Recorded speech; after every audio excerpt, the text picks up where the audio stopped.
All right, so this video is my 2023 annual review and reflection. So if you want to see the actual prompts and things that I'm using, pause this video and check out this other one to get a quick overview of how to use these in your own life, and then come back to this. So this is mine for 2023. In general, the main question I'm always trying to ask myself in some version or another is, how am I getting in my own way? Because 99% of the time, the obstacle to our own success is just us. Our own limiting beliefs, our own self-sabotaging behaviors, unrealistic expectations, lack of clarity, or just somehow losing perspective on what actually matters to us. So most of the questions I use revolve around answering this from different angles. Because once you can clarify what has held you back in the past, you know what to change to move forward in the future. So this first question is, where did I think too small? Most of us have the potential to have a way bigger impact than we give ourselves permission to believe. This question helps me reflect on the impact I wanted to have compared to the actual impact I had over this last chapter of my life. In this case, in the last year. Honestly, in 2023, I thought too small, and I didn't have the impact that I wanted coming into the year. I started 2023 intending to write a book that would potentially, hopefully, impact millions of people. But after talking to a few creator and author friends, I decided to shelf that idea to focus more on building an audience first. Since most traditional publishers, right, because my goal is I'll try the traditional route first. And either if I don't get a deal, or if I don't get a good deal that is worth it, giving up that amount of control, then I can always go self-published. Well, a lot of traditional publishers want you to have a sizable audience, a sizable platform to reach more people, right? Because they want sales, they want guaranteed sales as much as you can give them. So potentially the larger your author platform, the easier it's going to be to get those sales for the publisher, which makes sense. So I narrowed my focus and started building on Twitter and LinkedIn. But this mostly turned into thinking in tweets, where I was constantly trying to shoehorn my ideas into a character limit, which doesn't really align with sharing deep, nuanced content like I like to do. Thankfully, over the course of the year, I transitioned to sharing this deep, nuanced content in my newsletter, which, if you're not subscribed, check it out. I think it's pretty cool. I do deep dives into psychology, online business, and content creation every week to help you clarify what matters, overcome limiting beliefs, and reach your potential in life and business. So I started doing the newsletter, and then a few months ago, as you can tell now, I started growing on YouTube. I still use social media, but now I mostly just use it to connect with people and share behind the scenes of what I'm building outside of social media, instead of trying to play the social media game and go viral. Because nobody's life has ever been changed by a single tweet, but tons of lives have been changed by a book, a conversation, or a role model. Writing a big idea book forces you to think bigger. So by putting off the book, I put off the opportunity to grow and think bigger. So moving forward, I'm giving myself permission to think bigger about the ideas I want to explore, the impact I want to have, and the value I want to share with the world. Next question. How did I overcomplicate things? It's easy to theory craft and pre-optimize something by going down YouTube rabbit holes and designing the quote-unquote perfect systems and business plans. But most of the time, this is just a distraction that keeps us from taking action. I spent a lot of the beginning of the year creating these big, elaborate plans that ultimately went nowhere. Complicated marketing funnels, grandiose business partnerships, and unrealistic projects that did nothing but waste my time and get my hopes up. But one of the biggest projects overcomplicated was YouTube. I started a few years ago, but I quickly got overwhelmed. I was trying to shoot like Peter McKinnon, color grade like Becky and Chris, and captivate like Casey Neistat. And I did a phenomenal job not doing any of those things. So a few months ago, I decided to uncomplicate all of that by removing everything that was getting in my way of cranking out valuable content with video. I applied constraints like no music, no fancy editing, no stock footage, because I realized I was spending hours trying to pick the quote-unquote perfect song that nobody would ever really hear, because it would just be background music. I'm not trying to be a cinematographer. I'm not trying to be a professional color grader or editor. I'm trying to share valuable information with real people. So I decided to just do a talking head video with minimal editing and occasional graphics as needed, and just focus on sharing valuable information to help people reach their potential. Since making that decision, I've uploaded dozens of videos and I'm enjoying the process much more than I did originally. So note to self, apply constraints to avoid overcomplicating things. Next question. What games did I play and optimize for? Everything is a game. Life, business, whatever. The only real difference is what is at stake. So one of the keys to success is deciding what games you actually want to play. Most of the games we play are long-term losses veiled as short-term wins. It feels like a win in the moment, but long-term it actually isn't. I played social media and tried to win at Twitter and LinkedIn. But after years of trying to play and win those games, I realized I didn't actually want to. Spending hours on a post that gets virtually no views, impressions, likes, engagement, nothing, and doesn't convert to a newsletter subscriber or a customer or a true fan isn't something that I do for the sheer joy of it. But writing my newsletter, building my YouTube channel, recording podcasts, I could do those all day regardless of how they quote unquote perform, because the sheer process of doing them is something I love to do. These are my infinite games. The things I do, even if they didn't make money, and even if I didn't have to ever worry about money again, because the mere act of doing them is intrinsically rewarding and fulfilling. If it isn't an infinite game, I just don't want to play anymore. Next question. How much time did I spend in the lab versus in the arena? It's really easy to get caught up in thinking about doing, talking about doing, and planning to do, but never actually taking action to do the thing. This year I spent way too much time researching how to do a YouTube channel, how to build courses, and how to grow a business. Because staying in the lab feels safe and comfortable. Constantly tinkering with things, researching, and taking notes without ever actually risking anything. Yes, some thinking and planning are necessary, but nowhere near as much as you might think. But once I stepped into the arena and put myself and my ideas out into the world, I started getting feedback. I learned. I fucked up. I learned some more. I iterated, and I evolved in a way that I never could have if I had stayed in the lab. Because you learn way more by doing than thinking about doing. I'm ending 2023 with a podcast, 2 self-paced courses, a YouTube channel, a newsletter, and a group of people like you, deep thinkers dedicated to reaching their potential, who've chosen to come along with this journey with me. So thanks. You're awesome. Next question. How much of my tea did I put in my golden bucket? In my course, Build an Intentional Life, I talk about how you can pour your tea, your time, energy, and attention into one of 2 buckets. One bucket is large but full of holes. The other bucket, your golden bucket, is small but leak-proof. The larger bucket represents everything that is outside of your control. So any time, energy, and attention you pour into it, you invest into it, gets wasted. And this is why this bucket is so much larger, because the majority of things in life are outside of your control. But the golden bucket, this smaller bucket, represents everything that is within your control. So even though it is far smaller, any time, energy, and attention you invest into it isn't wasted. It allows you to make a measurable impact on your life.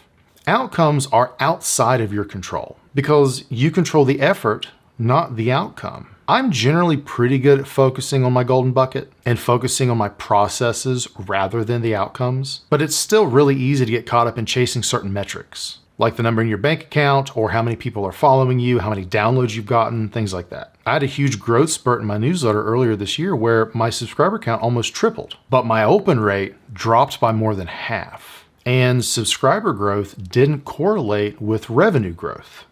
Why? Well, I dug in and it turns out, yeah, I was getting a ton of subscribers, but they were cold. They weren't engaged. People were recommending me, but a lot of the signups I was getting were either straight up spam accounts or people who weren't familiar with me and my work. So they subscribed, but then they never opened anything I sent them. So after some painful trimming to my subscriber list, I got my open rates back up to normal levels. And I'm growing slower, but I'm attracting the right people now. But it was a great reminder. I don't control who recommends my content. I don't control who reads or subscribes to my newsletter. And I don't control how many people read or recommend it. But I do control creating the best possible content I can for the type of person I want to help. So going forward, I'm focusing on building deep content that resonates with people, growing intentionally rather than quickly, and just getting my reps in for my newsletter and YouTube videos, because I control the process, not the outcome. And if I nail the process, the outcome largely becomes inevitable. Next question. How well did I incorporate memento mori into my life to live fully every day? Memento mori means remember death or remember you will die. It isn't meant to be like depressing or morbid so much as a reminder to use our mortality to live fully every day. And I extend memento mori to mean remember it will end, which basically means like your kids won't be kids forever, right? Like they will eventually grow up into teenagers and then adults. Your puppy won't be a puppy forever, right? It'll grow up and be a full-grown dog or something. But even you won't be at this stage of your life forever. Eventually you will move on to a new stage of life.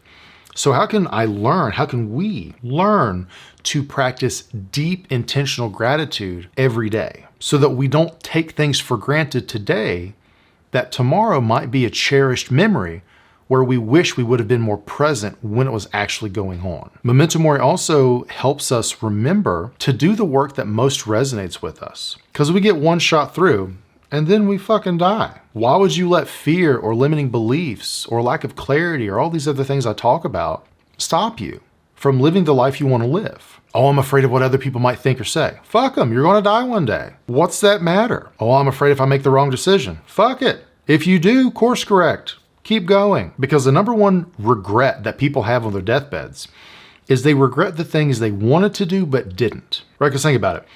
If you do something and it turns out to be a mistake, you can typically make amends, right? Like you can apologize, you can fix it, you can do something. But we can't fix something we didn't do. Right? Like I can't go back 20 years ago and make a different decision. I can't. This is why people regret what they didn't do way more than anything they did do on average.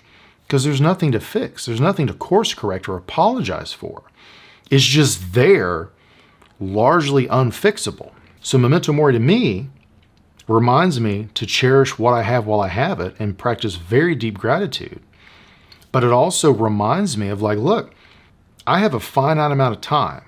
How can I spend that time on the few things that actually matter rather than chasing bullshit or letting what other people might think or say dictate or influence the direction I know is right for me in my life? Overall, I think I did a pretty good job this year of incorporating memento mori into my daily life, but I've still got tons of room to improve around being more intentional with calling loved ones more often, showing up more fully when I hang out with my friends, and saying no to most things to free me up to say yes to the few things that actually matter. Next question. How well did I connect with others on a similar journey versus building in isolation? So no one succeeds really in isolation.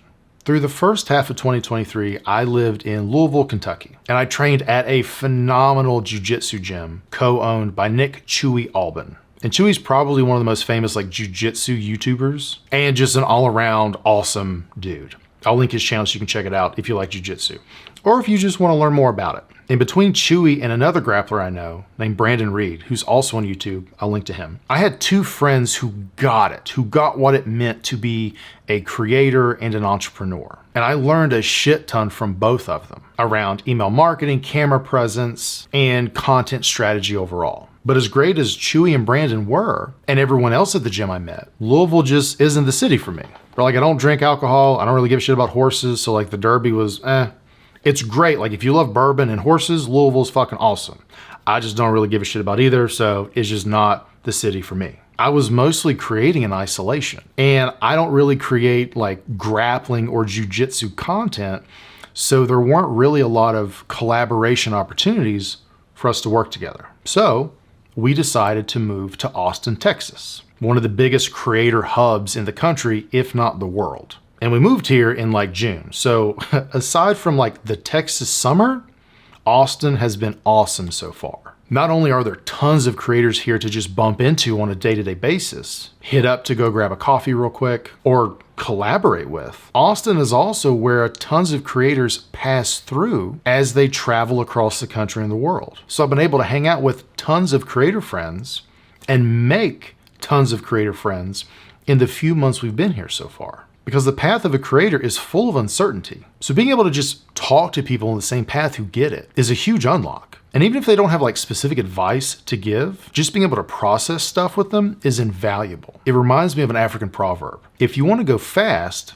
go alone. If you want to go far, go together. Living in Austin has given me the opportunity to do just that. Next question. What are my most memorable wins from this last chapter? When I think about how much I've grown as a creator and an entrepreneur over the last year, it's easy to focus on how much I wanted to achieve but didn't, instead of what actually came to fruition. So this question is great for helping focus my mind on what's worth actually celebrating. Because it's easy to be self-critical. It's a lot harder to actually celebrate the wins when they came. Some of my most memorable wins from 2023 include being on Pat Flynn's SPI podcast. Pat was one of the first people whose content guided me into being a creator and entrepreneur. So having the privilege just 2.5 years later to be on the very podcast that helped give me my own start to help other creators and entrepreneurs early in their journey was surreal. Another one was starting the Creator Alchemy newsletter. I had been writing another newsletter that was more like curation based for a couple years, where I'd share like 3 actionable insights each week. But the only time people really responded was when I shared my own thoughts or added my own commentary to those curated pieces. So earlier this year, I decided to create an all original content newsletter called Creator Alchemy, because just like how true alchemy is about transmutation, transformation, reaching your potential, Creator Alchemy is all about helping creators and entrepreneurs reach their potential. Since I made that shift, growth has improved, engagement has skyrocketed, and every week somebody replies with how a concept changed their life in some way.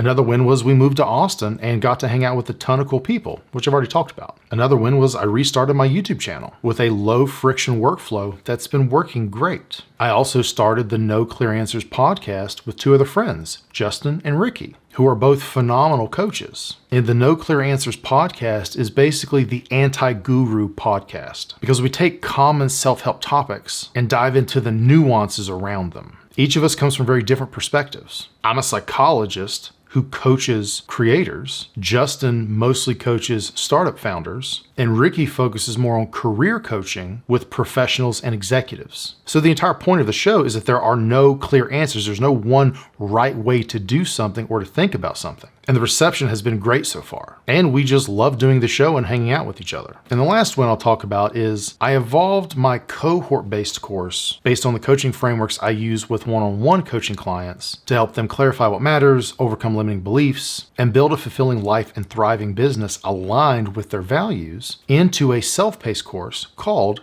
Build an Intentional Life. So now I have 2 self-paced courses. Build an Intentional Life for people who basically want all the foundations I use in one-on-one coaching for a fraction of the price, and World-Class Coaching for people who are interested in how to become a coach or level up as a coach. That course is basically everything I've learned over the last 16-ish years to become a psychologist and executive coach and then practicing. So having these 2 self-paced courses has allowed me to set up systems that sell both of them 24/7, 365, which has freed me up to work on other projects. All in all, I wanted to do a lot more in 2023, but I'm grateful for how far I have come. Last question. What changes will I make going forward based on what I've learned from these reflections? This is basically just a summary of everything I've reflected on. And the cool thing is, if you do this, you can condense your takeaways enough that you can fit them on like a piece of paper and then keep in your office as a reminder of how you want to show up in the world moving forward. So for me, my main takeaways are I want to expand my life horizon to think bigger about the impact I can have. I want to focus on doing less but better by applying constraints to focus on what actually matters. I want to focus on playing infinite games, like sharing cool ideas and having cool conversations with cool people. I want to live in the arena because it's the best place to learn and grow. I want to focus on the process and create the best stuff I possibly can for the people I want to help. I'm going to remember it will end.